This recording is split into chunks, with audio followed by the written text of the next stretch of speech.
चलें, हमारे पास जौन सा है ना, अस्सलाम वालेकुम, हमारे पास पॉइंट नंबर 70 है। अब पॉइंट नंबर 70 में क्या है कि जो पोलीआर्ट्राइटिस निडोज़ा है उसका डायग्नोसिस आपके पास किस तरह बनता है। जो पोलीआर्ट्राइटिस निडोज़ा के अंदर आपके पास फिब्रिनॉइड नेक्रोसिस होती है। इनफैक्ट किसी भी वैस्कुलाइटिस के अंदर आपके पास, सारे वैस्कुलाइटिस के अंदर फिब्रिनॉइड नेक्रोसिस ही हो रहा होता है। फिर आपके पास लार्ज वेसल वैस्कुलाइटिस आ जाता है। जो लार्ज वेसल वैस्कुलाइटिस होता है उसमें आपके पास दो आ जाते हैं। एक आपके पास जॉइंट सेल आर्टराइटिस है which is also called as temporal arteritis, और दूसरा आपके पास टाकायासु आर्टराइटिस आ जाता है। जो जॉइंट सेल आर्टराइटिस है ना, जॉइंट सेल आर्टराइटिस के अंदर आपके पास सबसे कॉमन जौन सी होती है ग्रैनुलोमेटस इन्फ्लेमेशन हो रही होती है। इसमें आपके पास जो कॉमन साइट्स होती हैं उसमें आपके पास टेम्पोरल और ऑप्थेल्मिक आर्टरी आ जाती है। इसमें जो पेशेंट होगा वो थ्रॉबिंग हेडेक के साथ प्रेजेंट करेगा विच इज़ यूनिलैटरल, साथ में जॉ क्लॉडिफिकेशन होगी और may lead to irreversible blindness due to ophthalmic artery occlusion. ठीक है, और इसकी एसोसिएशंस में आपके पास पोलीमाइल्जिया रूमेटिका आ जाती है और डायग्नोसिस आप टेम्पोरल आर्टरी बायोप्सी से करते हो। फिर आपके पास टाकायासु आर्टराइटिस आ जाता है। जो टाकायासु आर्टराइटिस होता है इसे आप पल्सलेस डिजीज़ भी कहते हो। इसमें आपके पास अपर एक्सट्रीमिटीज़ की वीक पल्सेस होती हैं और ग्रैनुलोमेटस थिकनिंग और नैरोइंग हो जाती है आयोटिक आर्च और प्रॉक्सिमल ग्रेट वेसल्स की। ठीक है, फिर आपके पास मीडियम साइज वास्कुलाइटिस आ जाता है। जो मीडियम साइज वास्कुलाइटिस है उसमें आपके पास पोलीआर्ट्राइटिस निडोज़ा आ जाता है और कावासाकी डिजीज़ आ जाते हैं। जो पोलीआर्ट्राइटिस निडोज़ा है इसके अंदर आपके पास रीनल इन्वॉल्वमेंट होती है, साथ में बाकी विसरास को जो वेसल्स जारी होती हैं वो इन्वॉल्व होती हैं स्पेयरिंग द पल्मोनरी आर्टरीज, और इसमें आपके पास हेपेटाइटिस बी के साथ ही एसोसिएटेड होता है पोलीआर्ट्राइटिस निडोज़ा। फिर आपके पास कावासाकी डिजीज़ आ जाती है। जो कावासाकी डिजीज़ होती है दैट इज़ सेल्फ लिमिटिंग, इससे आप जौन सा है म्यूकोक्यूटेनियस लिम्फ नोड सिंड्रोम भी कहते हैं। ठीक है, और इसमें आपके पास फीवर होता है, हेमरेजिक एडिमा होता है ऑफ द कंजक्टाइवा, लिप्स और ओरल म्यूकोजा, साथ में आपको सर्वाइकल लिम्फेडिनोपैथी मिलती है। May develop into coronary artery aneurysms, thrombosis हो सकती है, साथ में रप्चर होकर डेथ भी हो सकती है कावासाकी डिजीज़ में। फिर आपके पास स्मॉल वेसल वैस्कुलाइटिस आ जाते हैं। जो स्मॉल वेसल वैस्कुलाइटिस होते हैं वो आपके पास एंका पॉजिटिव होते हैं। जो सी एंका पॉजिटिव होता है वो आपके पास वैगनस ग्रैनुलोमेटोसिस होती है, जबकि आपके पास जो पी एंका पॉजिटिव होता है वो आपके पास चर्कस्ट्रॉस सिंड्रोम होता है और साथ में माइक्रोस्कोपिक पोलियंजाइटिस होता है। ठीक है, तो ये आपके पास वैस्कुलाइटिस आ गए, स्मॉल, मीडियम और लार्ज साइज वैस्कुलाइटिस आ गए। ठीक है, अब लार्ज वेसल में कौन कौन से थे? जायंट था और साथ में टाकायासु था। टाकायासु का पल्सलेस डिजीज़ भी कहते थे क्योंकि इसमें आयोटिक और ग्रेट वेसल्स की थिकनिंग हो जाती है और साथ में आयोटिक आर्च की नैरोइंग हो जाती है। जो लार्ज, फिर आपके पास दूसरा था, इसमें आपके पास जायंट सेल आर्टराइटिस था। जो जायंट सेल आर्टराइटिस होता है उसमें ऑफ्थैल्मिक और टेम्पोरल आर्टरी होती है इन्वॉल्व। टेम्पोरल आर्टरी की वजह से आपके पास थ्रॉबिंग हेडेक होती है, जबकि आपके पास ऑफ्थैल्मिक आर्टरी के ओक्लूजन से इरिवर्सिबल ब्लाइंडनेस होती है। जो मीडियम साइज वास्कुलाइटिस थी उसमें आपके पास पोलीआर्ट्राइटिस निडोज़ा आ जाती है। इसमें आपके पास रीनल इन्वॉल्वमेंट होती है, साथ में बाकी विसरा से जो आर्टरी जारी होती है वो इन्वॉल्व होती है, लेकिन पल्मोनरी स्पेयरिंग होती है। आपके पास हेप बी के साथ एसोसिएटेड होता है। कावासाकी आपके पास सेल्फ लिमिटिंग होता है, इसे म्यूकोक्यूटेनियस लिम्फ नोड सिंड्रोम भी कहते हैं। इसमें आपके पास फीवर, हेमरेज आ जाता है, कंजक्टाइवा का एडीमा आ जाता है, लिप्स का एडीमा आ जाता है, साथ में ओरल म्यूकोजा का एडीमा होता है, सर्वाइकल लिम्फेडिनोपैथी होती है।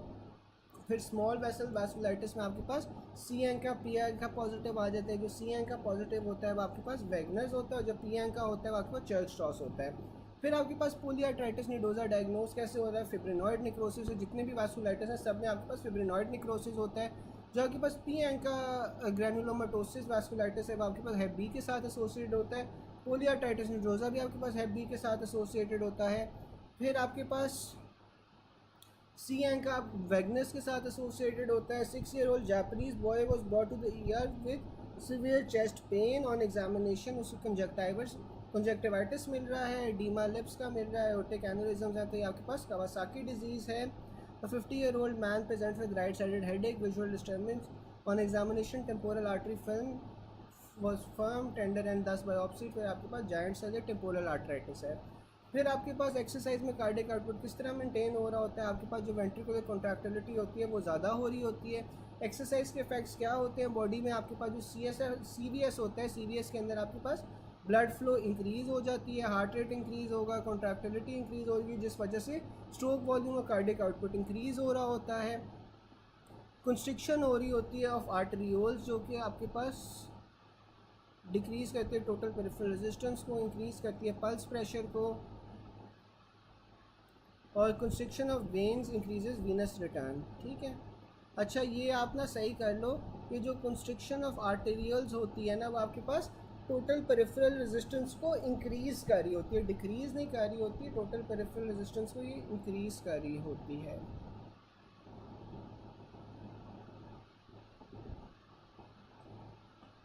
और जो लोकल रिस्पॉन्स होता है, लोकल रिस्पॉन्स में आपके पास क्या होता है कि ब्लड वेसल्स की डायलेशन होती है नियर द मसल्स।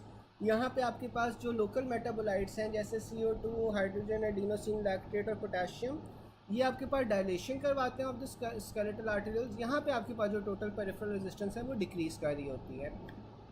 फिर आपके पास रेस्पिरेटरी सिस्टम पे क्या इफेक्ट होता है, एक्सरसाइज में एक्सपायरेशन इंक्रीज़ होती है, जो हीमोग्लोबिन ऑक्सीजन डिसोसिएशन कर्व होता है वो राइट की तरफ शिफ्ट हो जाता है, और एक्सरसाइजिंग स्केलेटल मसल्स में आपके पास इंक्रीज CO2 प्रोडक्शन होती है और ऑक्सीजन की कंजम्पशन ज़्यादा हो रही होती है, वेंटिलेशन रेट इंक्रीज़ हो रहा होता है to match the oxygen consumption और CO2 प्रोडक्शन। एक्सरसाइज में आपके पास कार्डिक आउटपुट इंक्रीज़ हो रही होती है which results in increase pulmonary blood flow, ventilation perfusion ratio आपके पास बढ़ जाता है और मोर यूनिफॉर्म हो जाता है towards from the apex of the lung. ठीक है, तो ये आपके पास जो आप लोगों को शायद याद हो कि हमने लंग्स में पढ़ा था कि एक्सरसाइज के अंदर जोन 3 ऑफ लंग के अंदर आपके पास एक्सरसाइज के अंदर वो पूरा उस तरह वेंटिलेशन परफ्यूजन हो जाती है। यहाँ तक किसी को कोई क्वेश्चन हो?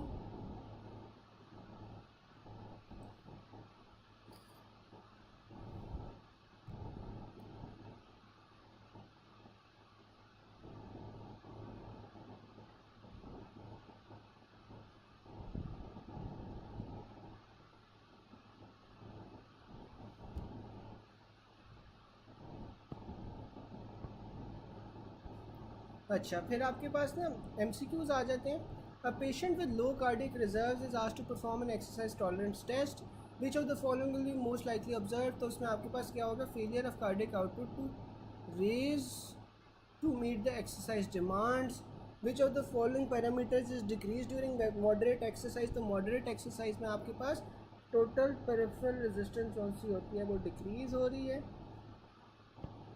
During exercise. Increase which of the following, तो आपके पास स्ट्रोक वॉल्यूम जो है वो इंक्रीज हो रहा होता है। Which of the following causes hyperkalaemia, तो स्टर्नस एक्सरसाइज में आपके पास हाइपरकलीमिया हो रहा होता है। A man working in a well ventilated room started sweating profusely, BP उसका हाई है, पल्स में टेकीकार्डिया आपको मिल रहा है, टेम्परेचर आपके पास 26 है, तो आप सबसे लाइकली कॉज के exercise. Increase in arterial pressure will decrease, TPR is due to exercise. After stress और exercise what will be different in left and right systolic और डायस्टोलिक ड्यूरेशन। तो आपके पास जो डायस्टोलिक ड्यूरेशन होती है वो कम हो जाता है, सिस्टोलिक ड्यूरेशन ज़्यादा हो जाती है क्योंकि आपके पास हार्ट रेट जो है वो इंक्रीज़ हो रहा है। The most important subjective cause of person feeling exhausted during exercise क्या होगा, इंक्रीज हार्ट रेट की वजह से जो बंदा है वो एग्जॉस्टेड होता है। In exercise blood is increase to skeletal muscle, during exercise there is decrease blood flow to kidney greater than splanchnic. ठीक है, फिर एक्सरसाइज में blood flow is increase to which organ, via sympathetic system. तो sympathetic system से जरिए आपके पास blood flow skin के ऊपर जो है वो बढ़ा होता है। Patient having increased right atrial pressure and increased systemic pressure, decreased venous resistance due to exercise. A person doing regular exercise, which factor in this condition increases his respiratory rate? तो आपके पास जो प्रोप्रियोसेप्टर्स होते हैं वो आपके पास respiratory rate को बढ़ा रहे होते हैं। An athlete is involved in regular exercise, during exercise blood flow to all zones is like that of zone 3 of the lung। ठीक है, फिर आपके पास आ जाता है cause of oedema and congestive heart failure. आपके पास इंक्रीज हाइड्रोस्टैटिक प्रेशर हो रहा होता है, जो इंक्रीज हाइड्रोस्टैटिक प्रेशर होता है वो आपके पास फिल्ट्रेशन को फेवर कर रहा होता है। जो आपके पास लिम्फेटिक फ्लो डिक्रीज होता है, लिम्फेटिक फ्लो डिक्रीज क्यों हो रहा होता है, क्योंकि आपके पास कैपिलरी ऑन्कोटिक प्रेशर जो है वो इंक्रीज हो रहा होता है। In increase capillary oncotic pressure या colloid osmotic pressure opposes filtration. ठीक है, अ 60-year-old man hypertensive and having ischemic heart disease develops pedal edema, what is the cause of edema? तो आपके पास increased hydrostatic pressure होगा। in congestive heart failure edema results from an elevation in capillary hydrostatic pressure। one of the following changes best describe pathophysiology involved in production of pulmonary edema in patients with congestive heart failure। तो आपके पास जो increased hydrostatic pressure होता है। ठीक है, फिर आपके पास कोलॉइड ऑस्मोटिक प्रेशर आ जाता है। A 5-year-old child with generalized edema and proteinuria of 3.6 gram in 24 hours. The most underlying mechanism of edema is decreased colloid osmotic pressure. A 5-year-old develops proteinuria of 3.5 gram per day with generalized and periorbital edema. Which of the following is the mechanism for development of edema? तो इसमें आपके पास क्या होता है, decrease plasma colloid osmotic pressure होता है. A 5-year-old child presented with generalized edema. Investigation of choice क्या होगी आपके पास, यूरिन प्रोटीन होगी. The probable cause of edema in liver cirrhosis आपके पास क्यों होता है, deficiency of albumin की वजह से. An adult with generalized edema and urinary protein 6 gram damage आपके पास कहाँ पे हो रहा है, basement membrane में. In case of nephrotic syndrome, the most likely cause of edema feet is hypoproteinemia. The most common cause of edema in nephrotic syndrome क्या होती है, hypoalbuminemia होती है. A patient with jaundice, generalized edema and ascites. The massive accumulation of fluid in abdomen is a result of hypoalbuminemia. फिर आ रहा है 4-year-old boy presented with periorbital edema. Mechanism is hypoalbuminemia with salt retention. ये सारे आपके पास वही MCQs हैं. नीचे मैं जा रहा हूँ. Formation of interstitial fluid increases with decreased plasma colloid osmotic pressure. A lady drowned in water. She was taken out and resuscitated. Developed ARDS. The most likely mechanism इसमें क्या होता है, pulmonary interstitial edema होता है. A 50-year-old known case of hepatoma. अच्छा वैसे ही मुझे बात बताए कोई कि लेडी ड्राउंड इन वाटर, ठीक है, उसे बाहर निकाला है, रिससिटेट किया है, उसे एक्यूट रेस्पिरेटरी डिस्ट्रेस सिंड्रोम हो गया है. ठीक है, तो ये आपके पास एल्वुलाई के अंदर किस चीज़ की एक्यूमुलेशन होगी जिस वजह से आपको एक्यूट रेस्पिरेटरी डिस्ट्रेस सिंड्रोम हुआ है, ये किस चीज़ की एक्यूमुलेशन हो रही है, कोई बता सकते हैं?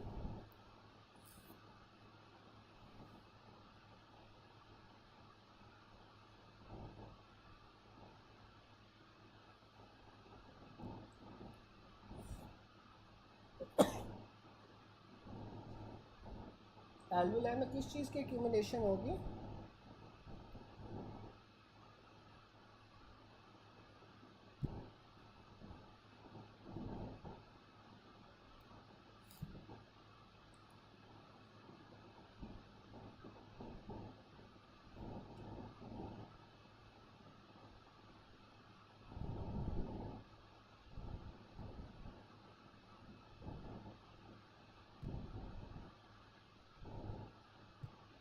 देखिए ना, आपके पास एक बंदी है, वो ड्राउन कर रही है वाटर के अंदर, तो आपके पास क्या होगा, जो रेस्पिरेटरी ट्री है, रेस्पिरेटरी ट्री के अंदर आपके पास पानी चला जाएगा. ठीक है, क्योंकि वो ड्राउन कर गई है.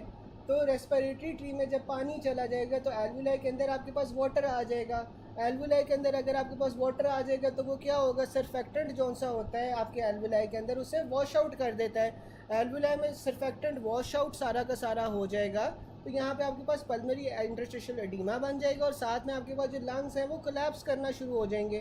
ठीक है, क्योंकि वहाँ पे जो आपके पास वेंटिलेशन परफ्यूजन कोफिशिएंट है वो नहीं हो पाएगा ना, वेंटिलेट ही नहीं आप कर पाओगे क्योंकि वहाँ पे सारा का सारा वाटर जमा हो गया है, तो आप वेंटिलेट तो नहीं कर पा रहे. ठीक है, तो ये आपके पास पल्मोनरी इंटरस्टिशियल एडिमा में क्या हो रहा है कि आपके पास वाटर चला गया फ्रॉम ड्राउनिंग रेस्पिरेटरी ट्री के अंदर, एल्वुलाई के अंदर वाटर चला गया जहाँ पे उसने सर्फेक्टेंट को वॉश आउट कर दिया है, तो आपके पास जो एल्वुलाई वो कोलैप्स हो रहे हैं और वहाँ पे आपके पास पानी जमा हो रहा है. ठीक है, नहीं वाटर जमा होगा, इसीलिए तो आप ड्राउनिंग के अंदर जौन सा है यही तो मसला हो रहा होता है. रेस्पिरेटरी आपने एसिडोसिस का डॉक्टर सफाना, तो रेस्पिरेटरी एसिडोसिस क्यों हो रहा है, क्योंकि आपके पास जो CO2 है, जब एल्वुलाई ही कोलैप्स कर गया तो CO2 बाहर कैसे निकलेगा, CO2 बाहर तो नहीं निकल सकता ना. ठीक है, क्योंकि एल्वुलाई आपके पास, एल्वुलाई में पानी जमा हुआ है तो आप वेंटिलेट ही नहीं कर पा रहे, तो CO2 जो ब्लड वेसल्स में जमा हुआ है वो ब्लड वेसल्स में ही जमा रहेगा, वो बाहर ही नहीं निकल पाएगा, आप एक्सहेल ही नहीं कर पाओगे CO2 को. तो इस वजह से फिर आपके पास रेस्पिरेटरी एसिडोसिस भी होती है. ठीक है, लेकिन क्या होगा, वाटर जमा हुआ होगा. समझ आ गई सबको?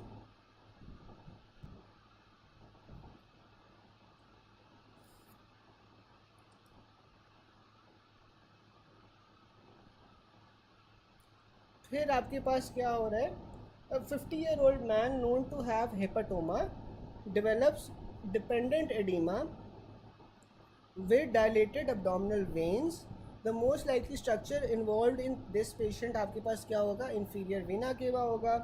Which of the following factor do not cause increase in edema? तो आपके पास जो atriolar constriction होती है वो आपके पास edema नहीं करवा रही होती. ठीक है, अच्छा यहाँ पे यार मुझे बताओ, आप सारे पॉइंट्स एक बार पढ़ लो, अगर कुछ नई चीज़ समझ आ रही तो फिर अभी पूछ लो, फिर हम अगले पॉइंट पे चलते हैं। यहाँ तक कोई चीज़ है जो नहीं समझ आ रही? आप लोग एक बार देख लो।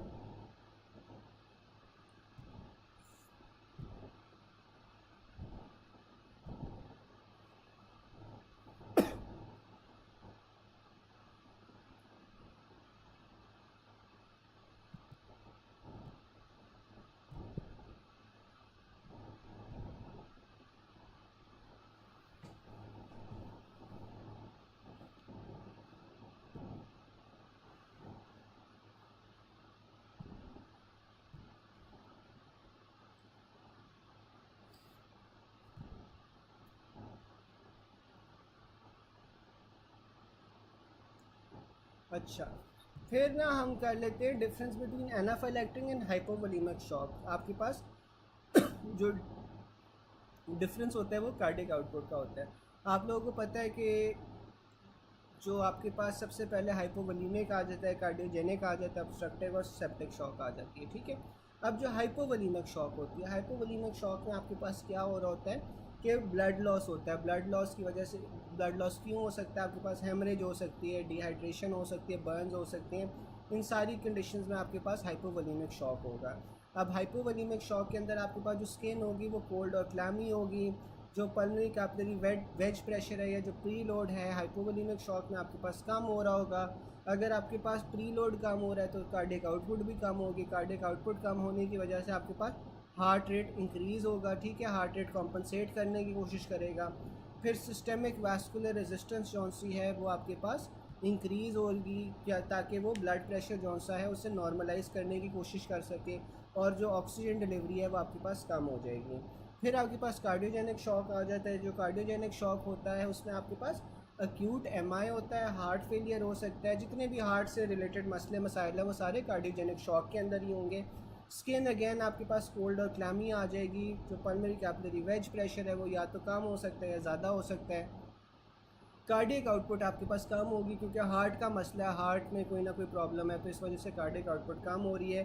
अगेन उसे कॉम्पनसेट करने के लिए आपके पास हार्ट रेट जौन सा वो इंक्रीज़ हो रहा है, सिस्टेमिक वास्कुलर रेजिस्टेंस भी इंक्रीज़ हो रही है, ऑक्सीजन डिलीवरी कम होगी। ऑब्स्ट्रक्टिव शॉक में आपके पास क्या होगा? ऑब्स्ट्रक्टिव शॉक में आपके पास कोई ना कोई ऑब्स्ट्रक्शन होती है, जैसे कार्डियक टेम्पोनार्ड हो गया। कार्डियक टेम्पोनार्ड आपके पास बाहर से हार्ट को कंप्रेस कर रहा होता है, हार्ट को कंप्रेस कर रहा होगा तो ऑब्स्ट्रक्शन कॉज करेगा, जिस वजह से आपके पास जो कार्डियक आउटपुट है वो भी कम हो जाती है, स्ट्रोक वॉल्यूम भी कम हो जाता है, ठीक है। और साथ में आपके पास पल्मोनरी एम्बोलिज्म आ सकती है, टेंशन न्यूमोथोरिक्स आ सकता है। इन सारों में आपके पास स्किन कोल्ड क्लैमी होगी। जो प्री लोड होगा वो कम या ज़्यादा हो सकता है, लेकिन कार्डियक आउटपुट कम होगा, हार्ट रेट ज़्यादा होगा, सिस्टेमिक वैस्कुलर रेजिस्टेंस आपके पास ज़्यादा हो रही है, ऑक्सीजन डिलीवरी कम हो रही है। सेप्टिक शॉक थोड़ा सा डिफरेंट होता है, इसमें आपके पास सेप्सिस हो रही होती है, सेप्सिस के साथ स्किन जौन से वो वार्म होती है, पल्मोनरी कैपिलरी वेज प्रेशर या प्री लोड आपके पास कम हो रहा होता है। इसमें आप कार्डिक आउटपुट देखो, कार्डिक आउटपुट आपके पास ज़्यादा हो रहा है, कार्डिक आउटपुट ज़्यादा हो रहा है, हार्ट रेट भी ज़्यादा हो रहा है। फिर आपके पास जो सिस्टेमिक वैस्कुलर रेजिस्टेंस है वो आपके पास कम हो रही है, यानी कि आर्टरीज जौन सी है वहाँ पे वेजोडाइलेशन हो रही है, ठीक है, और ऑक्सीजन की डिलीवरी आपके पास इंक्रीज़ हो जाती है। फिर न्यूरोजेनिक शॉक आ जाता है। जो न्यूरोजेनिक शॉक होता है इसमें भी आपके पास वेजोमोटर टोन जौन सी होती है वो कम हो जाती, लॉस हो जाती है। वेजोमोटर टोन के लॉस होने की वजह से आपके पास वेजोडाइलेशन हो रही होती है। अब जो न्यूरोजेनिक शॉक है that is associated with decrease systemic filling pressure. Decrease systemic filling pressure क्यों होगा? क्योंकि आपके पास सिस्टली वो सॉरी जो आपके पास वेजो कंस्ट्रिक्शन है, वेजो कंस्ट्रिक्शन ही नहीं हो पा रही। तो जब आपके पास वेजो कंस्ट्रिक्शन नहीं हो पाएगी तो आपके पास हार्ट के अंदर जो ब्लड है वो कम पहुंचेगा, ठीक है, क्योंकि आपके पास वेजो कंस्ट्रिक्शन होती है और तभी आपके पास हार्ट के अंदर इंक्रीज ब्लड फ्लो पहुंच रहा है ना। तो अगर आपके पास वेसल्स की टोन ही लूज़ हो गई है तो हार्ट के अंदर ब्लड कम पहुंचेगा। फिर आपके पास सेप्टिक शॉक आ जाता है। जो सेप्टिक शॉक होता है इसमें आपके पास पुअर प्रोग्नोस्टिक फैक्टर क्या होता है? डीआईसी होता है। Vasodilation and hypotension are features of which type of shock? तो आपके पास ये सेप्टिक शॉक आ जाता है। फिर हाइपोवोलेमिक शॉक आ जाता है। हाइपोवोलेमिक शॉक में आपके पास क्या हो रहा है? डिहाइड्रेशन, ब्लड लॉस, इस तरह की चीज़ें होती हैं, बीपी कम होता है, टेकिकार्डिया होगा, तो ये हाइपोवोलेमिक शॉक आ जाएगा। इसमें आपके पास बेस्ट पैरामीटर क्या होता है कि आपके पास जो यूरिन आउटपुट है वो इंक्रीज़ कर रहा है। Anaphylactic shock differs from hypovolaemic shock कि आपके पास कार्डियक आउटपुट एनाफिलैक्टिक में इंक्रीज़ होती है, ठीक है। फिर आपके पास कार्डियोजेनिक शॉक आ जाता है। जो कार्डियोजेनिक शॉक है इसमें मायोकार्डियल इंफार्क्शन आपके पास एक एग्जांपल है। फिर आ रहा है patient after accidental bruises on thigh presents to you in the ER on examination wound is foul swelling and patient is hypotensive. तो आपके पास ये क्या है, टॉक्सिक शॉक सिंड्रोम की एग्जांपल है। A young boy develop fever, hypotension, erythematous patches all over trunk and limbs। Toxin involve कौन सा होगा आपके पास, एरिथ्रोजेनिक टॉक्सिन होगा, टॉक्सिक शॉक सिंड्रोम या स्कारलेट फीवर। अच्छा, अब मुझे कोई बता सकता है कि ये आपके पास जो स्कारलेट फीवर है या टॉक्सिक शॉक सिंड्रोम है, ये आपके पास कौन से बैक्टीरिया से हो रहा होता है? ये टॉक्सिक शॉक सिंड्रोम या स्कारलेट फीवर आपके पास कौन से बैक्टीरिया से हो रहा होता है?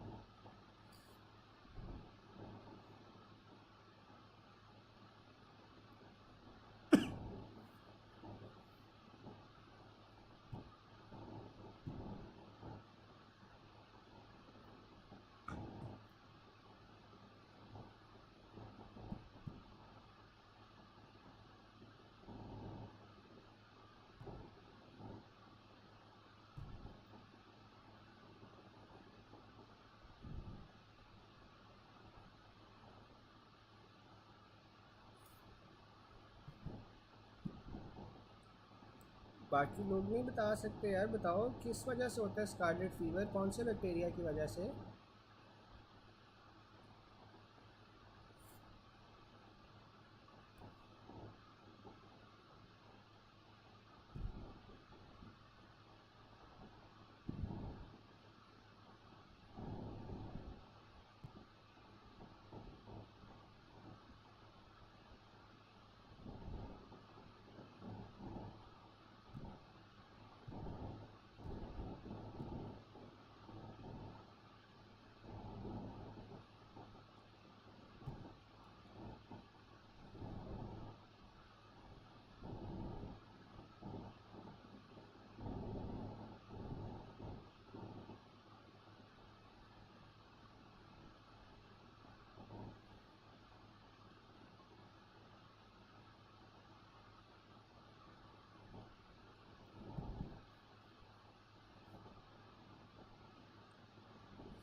स्ट्रेप्टोकोकस पायोजीनीस की वजह से, ठीक है बिल्कुल।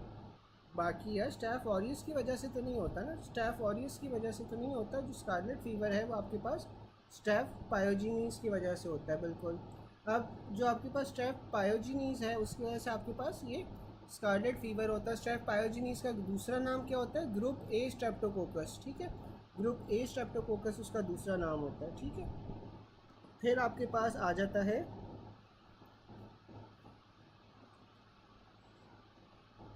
a patient with lacerated wound on thigh 1 week before presented now with foul smelly discharge from wound। on examination he was hypotensive, tachycardic and febrile। तो ये आपके पास टॉक्सिमिक शॉक है। a 45-year-old presented with ER with fracture of pelvic bone, RTA with shock।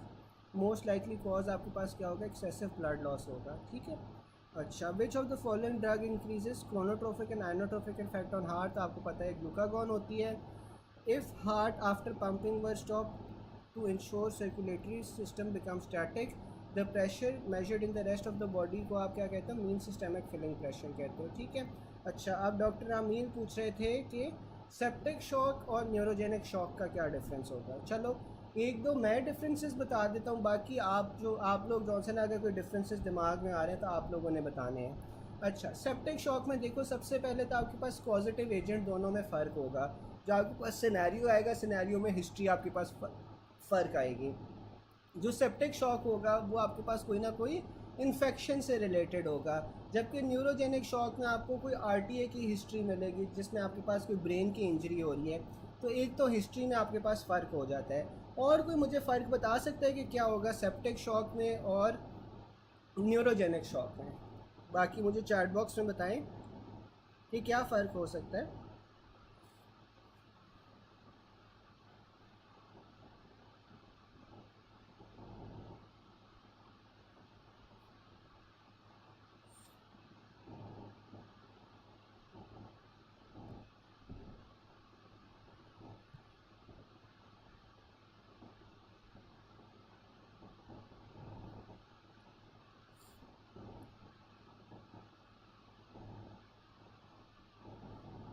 बाकी कोई बता सकते हैं कि क्या फ़र्क होता है सेप्टिक में और न्यूरोजेनिक शॉक में।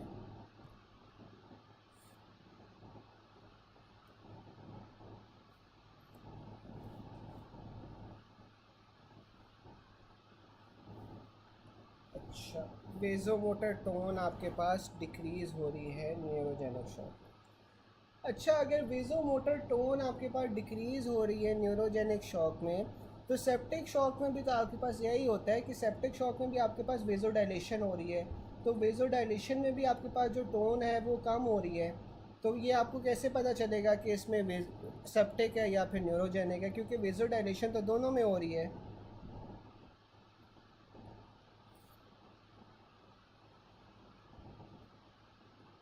और मुझे बताओ।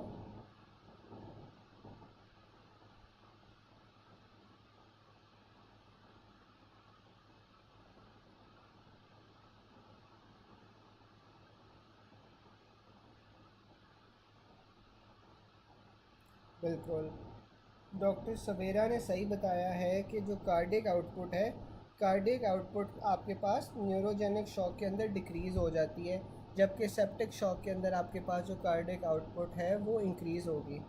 बिल्कुल।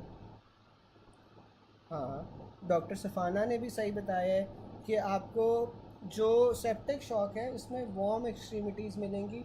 वार्म एक्सट्रीमिटी से भी ज़्यादा आपको बुखार या टेम्परेचर इंक्रीज इस तरह की चीज़ें मिलेंगी, जबकि न्यूरोजेनिक शॉक में तो आपको इंक्रीज टेम्परेचर नहीं मिलेगा ना।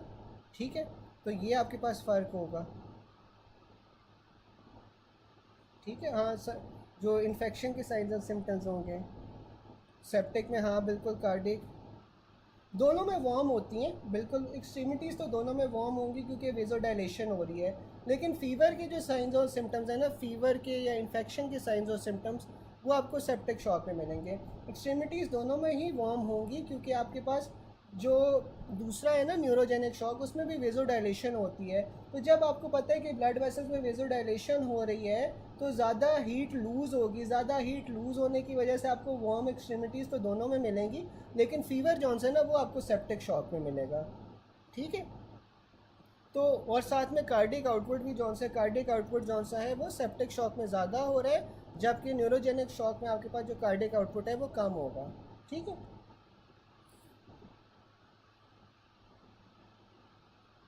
बिल्कुल। और जैसे अब ऑक्सीजन डिलीवरी है, ऑक्सीजन डिलीवरी न्यूरोजेनिक शॉक में कम होगी, सेप्टिक शॉक में ज़्यादा होगी। ठीक है, तो ये आपके पास फ़र्क आ जाएगा।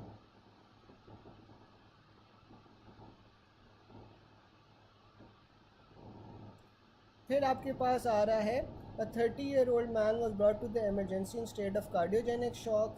तो कार्डियोजेनिक शॉक में आपने पहले क्या देनी है, डोपामीन देनी है। A 50-year-old presented in the emergency department with failing heart. तो हार्ट फेलियर के अंदर या कार्डियोजेनिक शॉक में आपने डोपामीन देनी है। A patient brought in ER with state of shock, unrecordable BP with heart failure. ठीक है, तो आपने नॉन एपिनेफ्रिन देनी है जब अनरिकॉर्डेबल बीपी होगा। अब वो उसने बताया हुआ है कि आपने किस तरह देखना है। इनिशियली अगर आपके पास पेशेंट आया है जिसका अनरिकॉर्डेबल बीपी है, तो आपने सबसे पहले क्या देना है, नॉन एपिनेफ्रिन देनी है। ठीक है, नॉन एपिनेफ्रिन देनी है, तो ये एक आपके पास स्ट्रॉन्ग वेज़ोडाइलेटर है, सॉरी वेज़ो कंस्ट्रिक्टर है। ठीक है, तो इससे क्या होगा कि आपका सारा का सारा जो फ्लूइड है ना वो आपके पास हार्ट के अंदर चला जाएगा। ठीक है, क्योंकि देखो जब आपके पास वेसल्स की वेज़ो कंस्ट्रिक्शन हो रही है, तो वेसल्स वेज़ो कंस्ट्रिक्ट करके अपना जितना भी फ्लूइड है वो हार्ट की तरफ भेज रही है। अब हार्ट की तरफ आपके पास सारा का सारा फ्लूइड चला गया नॉन एपिनेफ्रिन से। फिर आपने क्या करना है, उससे वो क्या करेगा कि हार्ट फिर ज़्यादा पंप करना शुरू करेगा, क्योंकि जब हार्ट में फ्लूइड ज़्यादा जाएगा तो हार्ट फिर ज़्यादा पंप करेगा।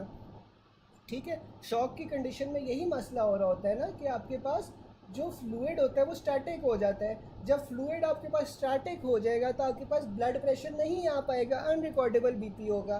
तो सबसे पहले आपने क्या देना है, नॉन एपिनेफ्रिन देनी है। अब नॉन एपिनेफ्रिन ने क्या किया कि वेजोकंस्ट्रिक्शन की, जो सारा फ्लूइड स्टैटिक था वेजोकंस्ट्रिक्शन की वजह से वो सारा का सारा हार्ट के अंदर चला गया।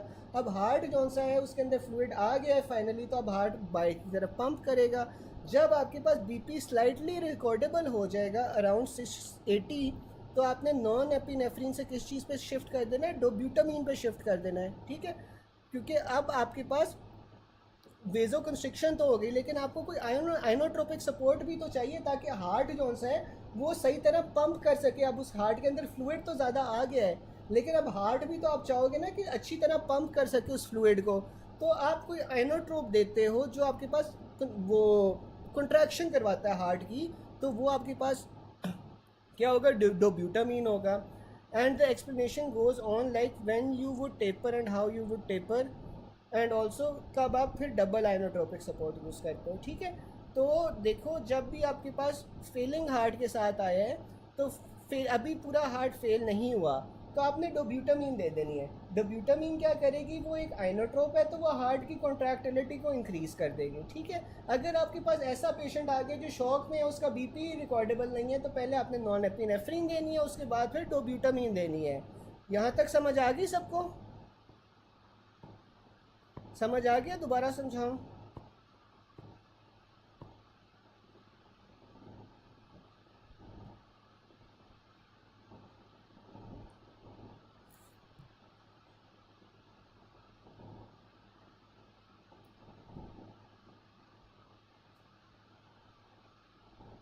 ठीक है। फिर आपके पास आ जाते हैं विच of the following has maximum cross sectional and surface area. तो आपके पास वो कैपिलरीज होती हैं। अब आर्टरीज कौन सी हैं, वो आपके पास 3 लेयर से बन रही होती हैं। इसमें आउटर ट्यूनिका एडवेंटिशिया होती है, फिर ट्यूनिका मीडिया होती है, और फिर ट्यूनिका इंटेमा होती है। अब जो आर्टरीज होती हैं वो थिक वॉल्ड होती है, हाई प्रेशर के अंडर होती हैं और डिलीवर करती हैं oxygenated blood from the tissues.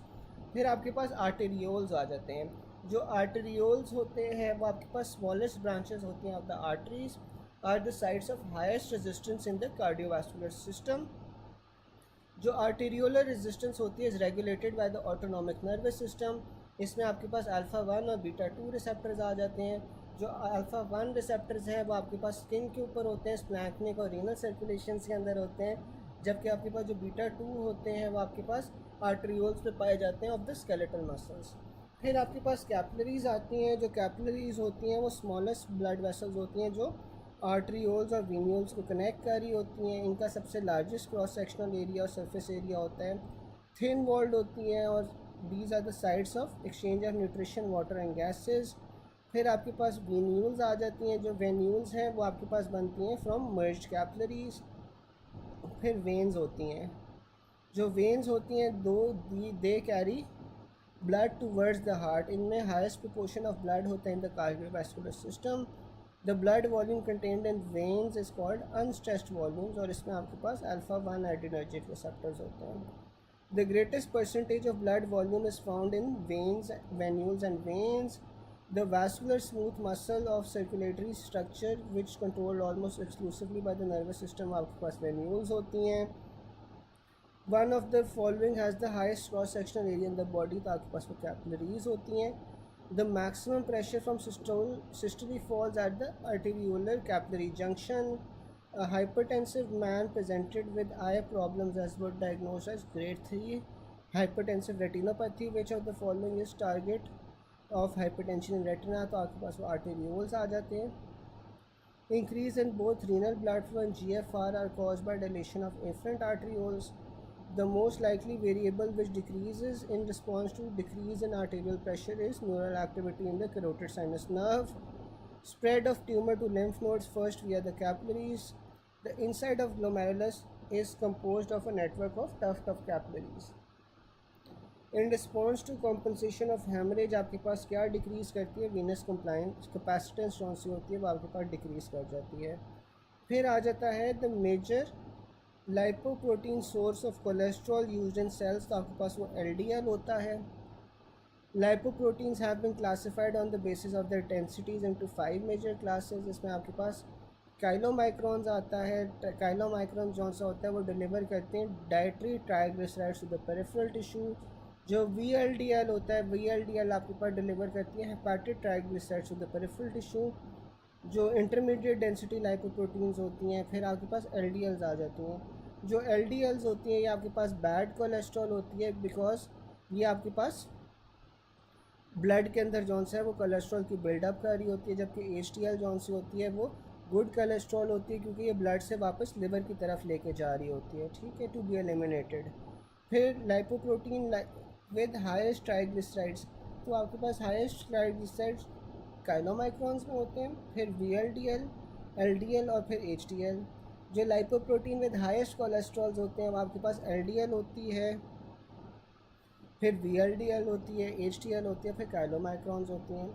फिर लाइपोप्रोटीन्स विद हाईएस्ट प्रोटीन्स आपके पास HDL होती है, LDL, VLDL, काइलोमाइक्रॉन्स। फिर lipoprotein with highest phospholipids, phospholipids भी HDL में, फिर LDL में, VLDL में, काइलोमाइक्रॉन में, जिस तरह प्रोटीन्स का ऑर्डर था। फिर आपके पास फेमिलियल हाइपरकोलेस्टेरोनिमिया आ जाता है। जो टाइप 1 फेमिलियल हाइपरकोलेस्टेरोनिमिया होता है वो आपके पास होता है due to deficiency of lipoprotein lipase and ApoC2 with increase chylomicrons and triglyceride. जबकि आपके पास जो टाइप 2 फेमिलियल हाइपरकोलेस्टेरोनिमिया होता है वो होता है due to defective LDL receptors with high LDL and cholesterol levels. फिर आपके पास आ जाता है in type 1 hyperlipidemia there is increased levels of chylomicron, triglycerides and cholesterol. Type 1A hyperlipidemia occurs due to decreased lipoprotein lipase. Lipoproteins with highest fraction of proteins आपके पास HDL में होती हैं। A 56-year-old executive after eating burger and fries gets his lipid profile done. After centrifuge his plasma appears milky, ये आपके पास chylomicrons की वजह से होता है। Which lipoprotein is found in abundance in blood, तो आपके पास HDL होता है। Lack of LDL receptors occurs in which type of hyperlipidemia, तो आपके पास वो type 2 होती है। Factors inhibiting fibrolysis related to coronary artery disease, तो आपके पास वो LDL-C होता है, ठीक है यार। यहाँ तक किसी को कोई क्वेश्चन हो? आखिरी वाला बायोकेम का पार्ट था, ये आता है आप लोगों को? और कोई क्वेश्चन है अभी तक यहाँ पे? किसी को कोई क्वेश्चन हो?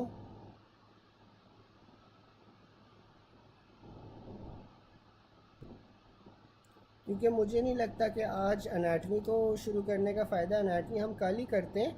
यहाँ पे आप मुझे बता दो कोई क्वेश्चन हो तो वो डिस्कस कर लेते हैं इन द नेक्स्ट 15 मिनट्स। या फिर ये है कि मैं मीट का सेशन ज्वाइन कर लेता हूँ। मीट पे अगर आप लोगों को क्वेश्चन है तो आप वो पूछ लो या डिस्कस कर लो, जिस तरह आप लोग कहो। तो बायोकेम में ये आखिरी वाले पॉइंट्स में कोई चीज़ ना समझ आ रही है, ऊपर कोई चीज़ ना समझ आ रही है, तो आप लोग पूछ लो, हम वो चीज़ें डिस्कस कर लेते हैं।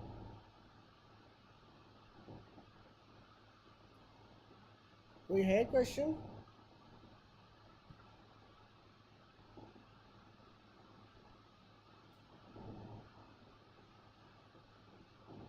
चलो फिर यार आज के लिए इतना ही है। फिर अपर लिम्ब और लोअर लिम्ब ना हम कल कर लेंगे, साथ में कोई और टॉपिक भी कर लेंगे अपर लिम्ब लोअर लिम्ब को, ठीक है।